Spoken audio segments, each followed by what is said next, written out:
Hello everyone and welcome back. We have a new 4.2 PTU patch that just came out and we have some quite interesting changes to look at today. We have a potential fix for vehicle physics with like vehicles bouncing around, the tanks and stuff inside of vehicles, and then it just blows up or whatever. There's a possible fix for that. So we're going to check that out, do some testing with that. We also have some changes to looting hierarchy, or how items are transferred when you are looting with the new loot UI that we have. So we're going to test that out as well.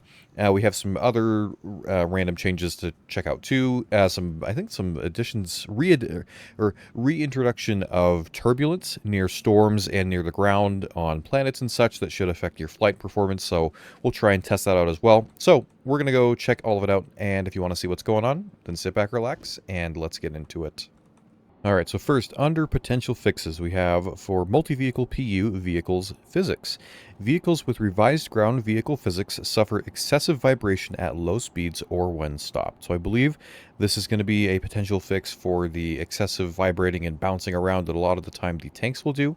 So we're going to first check out some of these other vehicles first. We're going to try out the Ursa, throw it in the Asgard to see if it kind of bounces up and down a lot. It doesn't usually seem to have the issue of like getting thrown all around inside. We'll just throw it in there really quick, take a quick look, but then we're going to test out putting the tanks in and see if those are fixed, because that is something that I know has been really annoying for a lot of people and really makes it hard to want to use those ground vehicles because they just half the time will blow up in your face. So let's go ahead, we'll throw the Ursa in, we'll take a look at that, maybe take a look at the Centurion as well, and then we'll check out the tanks. Alright, so from standing here, it looks like the Ursa is still moving like a little bit, like it's just bouncing up and down ever so slightly. Again, it doesn't really seem to be moving around on the ground at all. So the slight vibration otherwise, usually in my experience, doesn't really cause any issues. So I don't really notice any change there. So then let's go ahead, let's grab the Centurion, check that out really quick, and then we'll try out the tanks. Alright, got the Centurion, so now let's put this in the Asgard. Okay, we're in. We'll just take a look out here. Sometimes also when you lower the ramps, that can also cause some issues. So, anything really noticeable? Looks like it's, again, really similar to the Ursa, like vibrating up and down ever so slightly, but it doesn't really seem to affect it. Like it's not getting thrown around or anything like that. Even with the hatch down here. So the Centurion seems fine, relatively fine, I guess.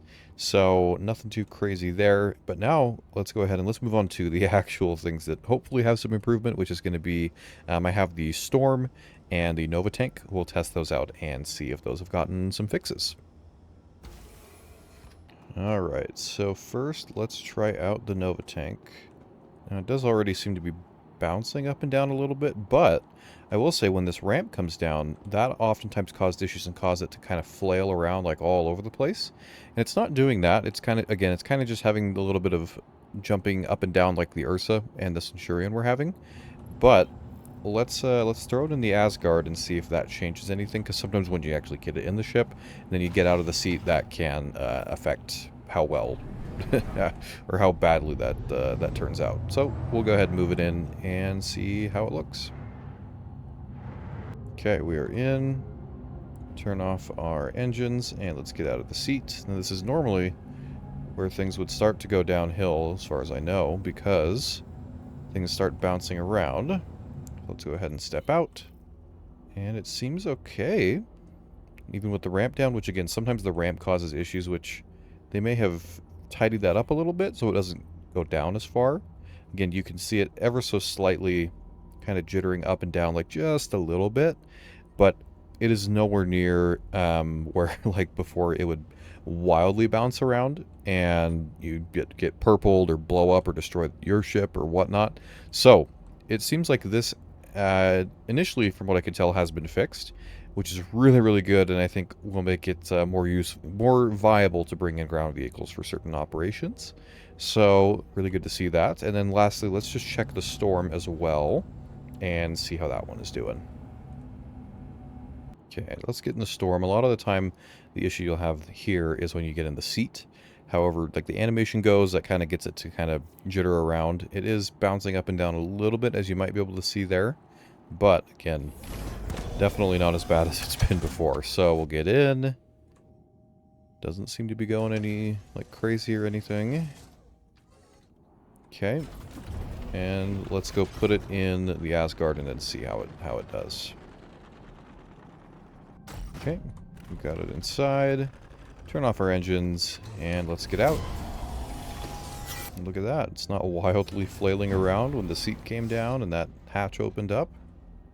It's bouncing up and down just a little bit, but it, as far as I can tell, seems like has been fixed. So really, really nice to see. Hopefully that sticks and doesn't randomly show up again. If you let me know in the comments, do you think will this fix? Do you think this would make you more likely to actually try and make an effort to use these ground vehicles in a particular situation on the ground or anything like that, or is it still just not even really worth it to you? Or what else do you think they need to change to make these more worthwhile in using? So if you have any thoughts on that, I'd love to hear what you think in the comments. But that is all for testing this specific issue. So now let's move on to checking out some of the other cool stuff in this patch. So now we're going to try and go test out this new change to inventory looting management. So to go through the patch section of it, so under gameplay, we have equipment swapping hierarchy. Equipment swapping now has some hierarchy when swapping out gear using the new UI. The new UI is the new looting UI that we got in 3.23 last year. This iteration will transfer items equipped to the outside of the armor to the newly swapped out one, but not items stored inside. This will also only work using the latest looting UI and not the old interface, so using kiosks currently behave like before. So now they explain it, when the player is attempting to swap equipment, example looting an enemy's armor, then every item attached to the old armor or undersuits such as weapons, grenades, med pens, and backpacks should attempt to transfer to the relevant slots on the new armor or undersuit. If there is not enough space on the new armor for the items, then they should be placed within the backpack inventory. If there's not enough space within the backpack, then they will be dropped on the floor. So pretty interesting potential change to how looting will work. So we're going to go try and test it out here at one of the data centers, go loot a couple of NPCs, change out some armor, see what exactly will happen when we try, maybe when we have a full backpack or things like that. So let's go ahead and head down there and let's test it out. Okay, so here's a little something we're going to try. So I have some random armor on that I have just kind of found around one of the data centers, because this does not work entirely with if you're wearing the radiation suit, which I had on originally. And I just have an NPC body here. So what we should be able to do is if I just click on the, let's see, for some reason doesn't give me the option to click like an undersuit or anything, but we're going to click on the armor, the core, and we'll see what transfers over. So it should, in theory, move some of my magazines over, but it might keep these ones that were already on there. So let's go ahead, let's move it over. It should also move my guns over with me as well. So let's go ahead and try it really quick and see if it does that. Okay, so we'll click to switch. Let's tab back over. And okay, so it looks like it kept all of my magazines on the armor, and then it switched the other ones, or it left the ones that were already on there on the other armor that I just switched over. It does not appear to have moved over the grenade that was on that armor, I don't think, right? Yep. So that did not transfer over, but the guns moved over to the new armor, so I'd say it mostly works. For like guns and stuff, ammo seems fine. The grenades doesn't seem to work, at least initially. But so that would be, if you're looking for just kind of random armor and you find something better, you should be able to just swap it out really quick in this little screen here. You just click on it and it will swap them. And it should move over all of your ammo, all of your guns, and if you have a backpack attached, it should move that over as well. Seems like the only thing so far, it won't move the grenades, but that's not really that big of a deal. So I think that could be a good improvement in some cases. Now, with Tier 0 item recovery being how it is right now, people probably aren't going to be switching out gear a ton unless it's going to be at these specific sites, switching into different outfits to open the doors and whatnot. So potentially once we have maybe Tier 1 of item recovery, this would be more worthwhile for like switching armors more often. I don't know. We'll have to see, but that's a little bit of testing for this new kind of armor looting hierarchy system. So if you have any thoughts on that, let me know in the comments. Do you think this is a good change? What else do you think they should do for it to make it a little bit better? If you have any thoughts on that, make sure to let me know down below. All right, so now we're going to check a couple of things briefly on Pyro 1. So one thing is there was a fix that was put in, this is overall, for the flight model, which ground turbulence had disappeared from the PU for quite some time. So now we should notice flight turbulence in storms and when near ground surfaces. So what better place to test that out than right by the giant storms on Pyro 1. So we're going to try and fly in here for a moment. We'll probably fly around, see. I don't know if it'll really affect the Polaris that much, but we'll see if there's any noticeable changes in the flight. And then there is some further slight polish and things at the new locations for the Stormbreaker event, so we might go check that out briefly as well. So I'm going to try to just not touch my mouse. I am not touching my mouse. As you might be able to see, we are moving a little bit. We are getting jostled around slightly as we're going through the storm cloud here. We see the ship itself moving. Not going to be super apparent, but I can see the ship is moving. It's getting okay, we're getting tossed around a little bit. Again, I'm not moving my mouse, just holding W to go forward.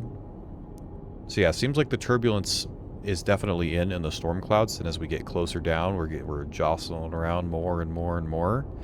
Oh, big turbulence right there. So I wonder how much this would affect like smaller ships, because I mean, look at how much, like, this is a surprising amount of turbulence and movement for something as big as the Polaris. So I wonder if this would have a pretty significant impact on like a fighter or something. I might actually go get one in a minute. We'll come back and fly through. Maybe the fighter handles it better because it's more aerodynamic. I don't know. But as you can see here, this is the Polaris just getting kind of chucked around a little bit by the turbulence and the storm. Again, I'm not doing anything except for pushing forward to go forward. So definitely definitely something to be aware of. That will probably throw off your handling and I'm trying to turn down now, and now I won't turn down. So we'll go to SCM, and now I can turn, but you never know, I might get thrown around more. So it's definitely there. Like I said, we'll probably come back in a fighter, in maybe a few minutes, and we'll check it out as well in a smaller ship. Now there is a little interesting thing that I found in this medical box. So we have a DeconPen canoidide. And we have a now DeconPen Extra, which before, I'm pretty sure there was just DeconPen. So I'm not entirely sure what the differences are between these. So let's take a look. So the canoidide, the DeconPen from CureLife delivers a rapid injection of canoidide, a proprietary medicine compound that treats radiation exposure. And then Decon Extra. The Decon Extra from CureLife delivers a rapid injection of both canoidide and hemosol to not only treat radiation exposure, but also improve a patient's overall vitals, getting patients stabilized faster than ever. So is that like, so the MedPen hemosol heals your health. So is the DeconPen Extra like, I think it's a MedPen and a DeconPen combined basically, which that actually might be pretty OP for out here, because you can have that, you get healed from radiation and your health gets healed at the same time. So I think I'm going to switch to that and keep an eye out for those. So definitely a nice little addition there. So yeah, pretty interesting to see that. So now while we're heading out and over into the storm to the new locations, I'll quickly read over the different polish and different changes here. So Stormbreaker and ASD location polish, some of this was at the data centers. So they added some lighting changes for cooldown phase in the data center credential printer. The FPS AI numbers adjustments around Stormbreaker locations to slightly reduce their numbers in key areas. And ASD buildings art and LOD pass. And then for the Apex Valacar polish, they have increased the damage and radius of the Valacar explosion, and further Valacar performance optimizations. So no super crazy changes, just some very minor tweaks, lighting, polish, those sorts of things there. We're going to take a look around, see if there's anything obviously different, and then I will talk about they have changed the naming a little bit for the IKTI you can get out at these locations, so we're going to talk about that for a moment once we get out there. Alright, so we can see the ATLS IKTI in there, but let's talk about what changed there. A slight change, really, to this specific version. So, in the ships and vehicles section, they say for the ATLS, this is now called the ATLS IKTI Rad. The AST location IKTI has been given its own variant name of Argo ATLS IKTI Rad. This version does not come with a jump pack and is currently only found at the AST facility. So it's probably, you know, they can say it's a little bit different because it has some extra little bits and bobs on it that probably help it actually like work in the radiation and the high temperatures and all those sorts of things and the distortion. So I think that's why they chose to give it kind of a different naming sort of thing, but I don't think it's going to actually be a variant that we will otherwise be able to obtain. It's just going to be, you know, what you can find here at the specific mission site, so just a little thing there. Otherwise, one other thing in ships and vehicles, which we'll take a little bit of a further look at in a few moments on SP Viewer, is that there has been some Asperia Prowler polish, which further hints at us getting another variant, which there's another sneak peek of that earlier, and I'll probably be making a video talking about that and some other things later tonight, so I'll probably have that up in a couple hours after you see this one. But that has the Prowler has had further wing and joint health increases, and lesser torque and balance multiplier, and a small increase to its quantum fuel amount. Like I said, we'll go over the numbers and stuff on SP Viewer in just a minute here, so let's go ahead and check out any other little changes we can find here at the Lazarus facilities. Alrighty, so I didn't really find anything else interesting at the locations, but I have brought back my F7A now, and we're going to try flying into the clouds again to see kind of what effects there is with the turbulence and stuff. So I just have it in nav mode. We're just going to go, actually, I'll bring it down to SEM. We'll just go down to the cloud. I don't have my hand on the mouse. We'll just kind of cruise forward and see what kind of effects happen to the F7. So far, not really anything has happened. It seems pretty much the same, and we're getting pretty down into the clouds. You know, we can't really see much. So yeah, nothing's happened so far. So I guess we'll just keep letting it go and see if as we get further down in here, we get tossed and turned a bit. There's still not really anything has happened. Like, I haven't noticed any real changes to the flight. So I feel like that's either that there's just no quote-unquote wind here at this specific location at the moment for some reason, or it might be that the more aerodynamic ships, the smaller ships, can handle that better, and so they aren't as affected by it as the big ships are. So I'm gonna try another location really quick. I'll do it again just to see if by chance it was just this location's weird. So let's go ahead and let's try it at a different spot. Alright, we're trying again, going in at a different location, see if anything different happens this time. Nothing happening still, and we are getting pretty far down in here through the clouds, so I do wonder if this is meant to purposely have a larger effect on the big ships to try and prevent you from bringing them down into the atmosphere, maybe, or, you know, make you think about it more. Because again, I have not noticed pretty much nothing in terms of turbulence on the fighters. So unless something's just wrong with it and that's bugged, then, you know, that's why it wouldn't be doing it. But otherwise, it seems like it's more the big ships that are going to feel it. So it might require some additional testing in a future patch, but there's kind of a little bit of a look at it. So big ships seem to be feeling it, little ships not so much. So then to finish off today's video, we'll take a quick look at some of the changes in SC Ship's Performance Viewer. So for the Asperia Blade, this was something that they actually mentioned in the bug fixes. It was the pitch and yaw values were flipped, so they flipped those back. So pitch went from 55 to 65 and yaw from 65 to 55. So just a little fix there. And then we have the stat changes for the Asperia Prowler. So it had a bunch of, looks like mostly buffs and a couple small nerfs to a couple different pieces of it. So some pretty big ones, upwards of like 86% increase to health, but some of them were 19% subtraction on that, and then had its quantum capacity updated from 1.8 SCU to 2 SCU for an 11% increase. So a couple little adjustments there. Again, I think they're just tuning it more as they're internally getting whatever the variant is ready for coming into the patch. I assume it's going to be an Alien Week ship when the patch goes live. So there's some, just little stat changes there that help indicate that they're probably working on balancing that new ship. And then otherwise for the Asperia Talon and the Talon Shrike, for whatever reason, on a bunch of their little, they're tiny pieces that aren't like vital HP parts, but pieces that have like 50 health or something like that. A lot of them got increased quite a bit from like 50 to 150 health. So overall that should increase the general health of the ship quite a bit. So that might help its survivability some, but it's just a lot of these little pieces. So don't really know why they're doing that unless there's something coming for the Talon at Alien Week as well. We haven't seen any hints of that or anything, but potentially this could be something for that. Otherwise, it might just be, just some general balancing, updating for that ship. So some interesting things to note there. And the last thing to note is there have been some paints that were added. Now, I do have pictures of some of them for the Freelancer as far as I know. I might have others when I make the other video, but I'm going to show off those pictures because they're technically leaks, I guess, in a separate video that I'm going to do later today, going over some new leaks, some new information, the sneak peek, and a couple other things like that. So if you want to see what those paints look like, keep an eye out for that video coming later today or, in a couple of hours from when you see this one.